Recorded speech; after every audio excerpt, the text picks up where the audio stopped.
నిన్న ప్రశ్న రావణ్ మీద ఉపా చట్టం ప్రభుత్వం ప్రయోగించడం జరిగింది. తద్వారా ఆయన్ని రిమాండ్కి పంపించడం కూడా జరిగింది.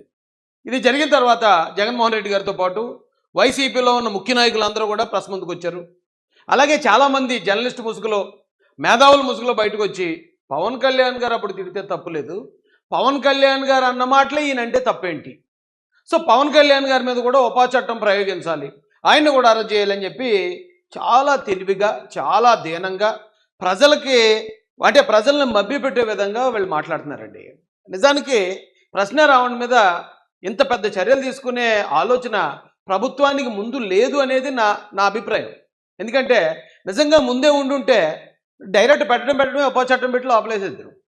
చిన్న చిన్న సెక్షన్లు పెట్టరండి. ఆ చిన్న చిన్న సెక్షన్లో అతనిలో ఏదైనా మార్పు వస్తుందేమో అని ప్రభుత్వం ఆలోచించింది 100%.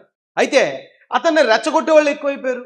నువ్వు పెద్ద పోరాట యోధుడివి, నువ్వు అల్లూరి సీతారామరాజువి, నీకు బయట ఎలా వచ్చేస్తుంది అలా వచ్చేస్తుంది జనాదరణ అని చెప్పి ప్రకాష్ రాజు గారో లేకపోతే వైసీపీ నాయకులు మరొకరు అతనికి ఫుల్గా బ్రెయిన్ వాష్ చేస్తారు. బ్రెయిన్ వాష్ చేసేయడంతో కిక్ సినిమాలో అలీ గారిలాగా అతను అలాగే ఒక పేషెంట్ అలీ గారు, కానీ నువ్వు డాక్టర్ అని బ్రెయిన్ వాష్ చేస్తే అతను నేను డాక్టర్ అని తిరుగుతూ ఉంటాడు.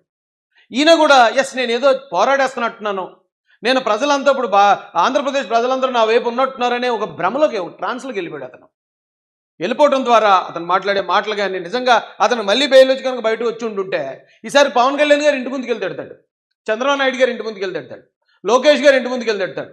ఈ ఎమ్మెల్యేలని ఎంపీలని అయితే లెక్క చేయరు వైసీపీ వాళ్ళు. ఎందుకంటే డీసీఎంని సీఎం గారిని అంత డైరెక్ట్గా తిడితేనే పట్టించుకొని ఈ ప్రభుత్వం ఇక ఎమ్మెల్యేలని మంత్రులు తిడితే ఏమవుతుందని ఎమ్మెల్యేలు ఇళ్ల మీదకి అరాచకం ప్రబలుతుందండి రాష్ట్రంలో. ఆ అరాచకాన్ని కంట్రోల్ చేయడం కోసమే మరొకరు ఇలా మాట్లాడకుండా ఉండటం కోసం ప్రభుత్వం అయితే కఠిన చర్యలు తీసుకుంది, డౌట్ లేదు. అయితే మరి వీళ్ళు అడిగే మాటలు ఏంటి, ఎందుకు తిడుతున్నారట పవన్ కళ్యాణ్ గారిని, మీరు ఎందుకు తిట్టారా అంటే ఏం చెప్పాలి? ఇగో పవన్ కళ్యాణ్ గారు అధికారంలోకి వచ్చిన తర్వాత పలానా వాళ్ళకి అన్యాయం జరిగిందనో లేకపోతే పలానా వాళ్ళని చంపారనో ఇంకోటి కారణాలు చెప్తే బాగుండండి. కానీ ఆయన అధికారంలోకి వచ్చిన తర్వాత ఆయన చేసిన ఏ పొరపాటు చూపించలేక ఈయన గతంలో నా కొడుకు అని తిట్టాడు కదా, గతంలో చెప్పు చూపించాడు కదా, కాబట్టి మేము కూడా ఇప్పుడు తిడుతున్నాం. అసలు ఎంత విడ్డూరంగా అంటే చూసేవాళ్ళకి కొద్దిమంది ప్రజలకి అవును కరెక్టే కదా అని అనిపించాలని వీళ్ళ ఉద్దేశం. అవును ఆయన తిట్టాడు ఈయన తిట్టాడు, మరి ఆయన అరెస్ట్ చేయకుండా ఈయన అరెస్ట్ చేశారు అనుకుంటున్నారు. కానీ ఇందులో చాలా పెద్ద లోతైన ఒక అంతరార్థం, నిగూఢార్థం ఒకటి ఉందండి. అది చెప్పేస్తాను ఈవేళ మీకు. రండి. ఏమంటే పవన్ కళ్యాణ్ గారు తిట్టారు, నాకు తెలుసు. పవన్ కళ్యాణ్ గారు నా కొడకల్లారా అన్నాడు, ఆయన చెప్పు చూపించాడు, ఆయన ఇచ్చేశాడు. అయితే మరి సందర్భం మీకు చిన్న ఎగ్జాంపుల్ చెప్తాను. ఇప్పుడు సినిమా ఉందండి, సినిమాలో ఒక ఆయన్ని హీరో అంటారు, మరో ఆయన్ని విలన్ అంటారు, అవునా? ఏంటి ఆ రెండు మాటలకి తేడా ఏంటి? ఇప్పుడు విలను మనుషులను కొడతాడు, విలను మనుషులను చంపుతాడు, హీరో కూడా మనుషులను కొడతాడు, మనుషులు చంపుతాడు. కానీ ఇతన్ని హీరోని ఎందుకంటారు, అతన్ని విలన్ అని ఎందుకంటారు? చిన్న లైన్ అండి, ఇక్కడే మనం అర్థం చేసుకోవాలి. అలాగే మహాభారతం చూసుకుందాం. మహాభారతంలో శ్రీకృష్ణుల వారు ఉంటారు, ఏమంటే యువతల దుర్యోధనుడు ఉన్నాడు. దుర్యోధనుని ఎంతమందిని చంపాడు నాకు తెలియదు, కానీ శ్రీకృష్ణ పరమాత్మ మాత్రం దాదాపు 18 లక్షల మందిని పరలోకానికి పార్సల్ చేశాడని తెలుసు. అయినా కూడా ఇక్కడ దుర్యోధనుడిని విలన్ అన్నారు, శ్రీకృష్ణ పరమాత్ముడిని దేవుడు అన్నారు. కారణం చిన్న లైన్. ఏమండి తర్వాత రామాయణం తీసుకుందామండి. శ్రీరామ రావణ కదా, రావణాసురుడు ఎంతమందిని చంపాడు నాకు తెలీదు, కానీ పెద్దగా అతను చంపినట్టేమో మన రామాయణంలో నేనే చూడలేదు. కానీ శ్రీరామచంద్రుడు మాత్రం చాలామంది రాక్షసుల్ని పరలోకాన్ని పార్సల్ చేశాడు. కానీ ఇక్కడ రావణాసురుడిని రాక్షసుడు అన్నారు, శ్రీరామచంద్రుడిని దేవుడు అన్నారు. ఎందుకు మీరు చూడండి. ఒకవేళ మనం ఈ లైన్లో చూస్తే వీళ్ళు కొడతారు, వీళ్ళు చంపుతారు మనుషుల్ని, అలాగే వీళ్ళు కొడతారు, వీళ్ళు చంపుతారు. కానీ వీళ్ళని హీరోలు అంటారు, దేవుళ్ళు అంటారు, వీళ్ళని విలన్లు అంటారు, రాక్షసులు అంటారు. కారణం ఏదో ఉంటుందే. ఆ చిన్న కారణమే తెలుసుకోవాలి మనం. ఆ చిన్న కారణం తెలుసుకుంటే ఈవేళ రావణ్ చేసిన దానికి, వైసీపీ వాళ్ళు చేసేదానికి, పవన్ కళ్యాణ్ గారు చేసిన దానికి మనకు అర్థం డింగుమని జ్ఞానబలు వెలిగేస్తుంది. ఇక్కడ జరిగిన కొన్ని విషయాలు చెప్తాను, కొన్ని అక్కడ దాకా వద్దు, పురాణాలు మనకు అర్థం కావాలనుకున్నాం వైసీపీ వాళ్ళకి. ఇప్పుడు దిశ రేపటి మాట జరిగిందండి.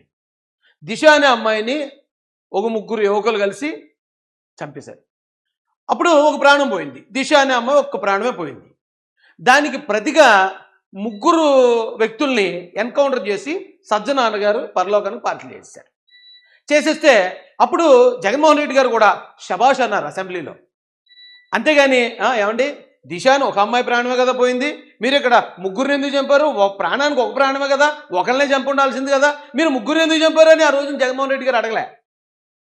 ఒక ప్రాణం పోయినందుకు ప్రతిగా 3 ప్రాణాలు తీసేస్తే అక్కడ అది న్యాయమైందండి. మరి ఎలాగై ఉంటుంది? ఇక్కడ దిశ 1:3 అండి, సమానం కాదు కదా. కానీ ఇక్కడ ఎప్పుడైతే 3:1 ఉందామండి, ఎందుకంటే 3 అనేదే కరెక్ట్. ఇక్కడ 3:1 ఒక్క దిశ చంపితే ముగ్గురు లేపేస్తే శబాష్ అన్నాడు ఆ రోజు జగన్మోహన్ రెడ్డి గారు. ఏమండి తర్వాత నిర్భయ ఒక అమ్మాయి ఢిల్లీలో రేప్ అండ్ మర్డర్, అది కూడా. కానీ దానికి కారణం అయిన వాళ్ళు ఒక 5గురినో 6గురినో పంపించారు పైకి, 6గురిని ఎందరో లేపేశారు. ఇక్కడ కూడా 6గురినో 5గురినో ఏదో సంథింగ్ ఎంత అయితే అంత ఎగ్జాక్ట్గా తెలియదు నాకు. కానీ మరి ఇక్కడ ఇదే ఎందుకు న్యాయమైంది? అరే అటువైపు ఒక్కొక్కరు కదా చనిపోయారు, అప్పుడు ఒక్కొక్కరే కదా మనం చంపాలని ఎందుకు అనలేదు?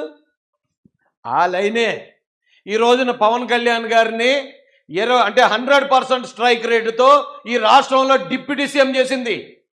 ఆ ఒక్క లైనే తెలుసుకోక 151 మంది ఎమ్మెల్యేలు ఉన్న జగన్మోహన్ రెడ్డి 11కు పడ్డాడు. ఆ లైన్ ఏంటో తెలుసుకో. ఆ లైన్ తెలుసుకుంటే మీకు మొత్తం అంతా జ్ఞాన బల్బు వెలిగేస్తుంది. ఇక్కడ కనిపిస్తుందండి, ధర్మం అధర్మం, న్యాయం అన్యాయం. అర్థమైందా? వీళ్ళంతా కూడా ధర్మం వైపు నిలబడ్డారు. పవన్ కళ్యాణ్ గారు ధర్మం వైపు నిలబడ్డారు. అలాగే మనం దేవుళ్ళని చెప్పుకుంటున్న శ్రీకృష్ణ పరమాత్మ గారు కానీ లేకపోతే శ్రీరామచంద్రుల వారు కానీ వాళ్ళ ధర్మం కోసం, ఈయన కూడా ఆ రోజున ధర్మం కోసం తిట్టాడని నేను అంటాను. ఎందుకు? దానికి నా దగ్గర ఆధారం ఉంది. ఆధారం లేకుండా నేను చెప్పను కదండి. ధర్మం కోసం ఒక ఆడపిల్ల ప్రాణానికి హాని తలపెడితే ముగ్గురిని లేపేయడం ధర్మం సజ్జనార్ గారు.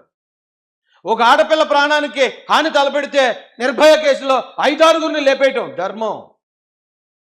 ఆ ధర్మానికి అధర్మానికి తెలుసుకోకుండా అయ్యో రావణాసురుడు ఏది జస్ట్ సీతాదేవి గారిని జస్ట్ కిడ్నాపే కదా చేశారు, ఆ మాత్రానికి శ్రీరామచంద్రుడు వచ్చేసి అన్ని వేల మంది రాక్షసులు చంపేలా, అయ్యో దుర్యోధనుడు జస్ట్ ద్రౌపది దేవి గారి వస్త్రాపహరణమే కదా చేశాడు, ఆ మాత్రానికే శ్రీకృష్ణుల వారు వచ్చి 18 లక్షల మందిని చంపేయాలా? ఆశ్చర్యంగా ఉంటుందండి వైసీపీ వాళ్ళు ప్రచారం చూసినప్పుడు. ఏమండి రండి మీకు చూపిస్తాను రండి. పవన్ కళ్యాణ్ గారు తిట్టారు, తిట్టలేదైనా ఎప్పుడు అనలే. ఎప్పుడు తిట్టాడు ఆయన? వైసీపీ హయాంలో తిట్టాడు. మరి వైసీపీ హయాంలో ఆయన తిట్టినప్పుడు ఆయన మీద జగన్మోహన్ రెడ్డి ఎందుకు కేసు పెట్టలేదు ఆ రోజు? ఈవేళ వచ్చి మీరు అప్పుడు తిట్టారు కాబట్టి మేము తిడుతున్నాం అనుకుంటున్న అజ్ఞానులను అడుగుతున్నాను నేను. ఆవేళ ఆయన తిట్టింది వైసీపీ వాళ్ళని, జగన్మోహన్ రెడ్డిని. ఒకవేళ గిడితే వాళ్ళు మాట్లాడాలి. ఇప్పుడు వచ్చి వాళ్ళు మాట్లాడకుండా మధ్యలో ఎవరెవరో ఊరోళ్ళ పెళ్ళి కుక్కలాడవడం అన్నట్టు మీరెందుకురా ఇరుక్కున్నారు కేసుల్లో? మీకెందుకురా రాజకీయాలు?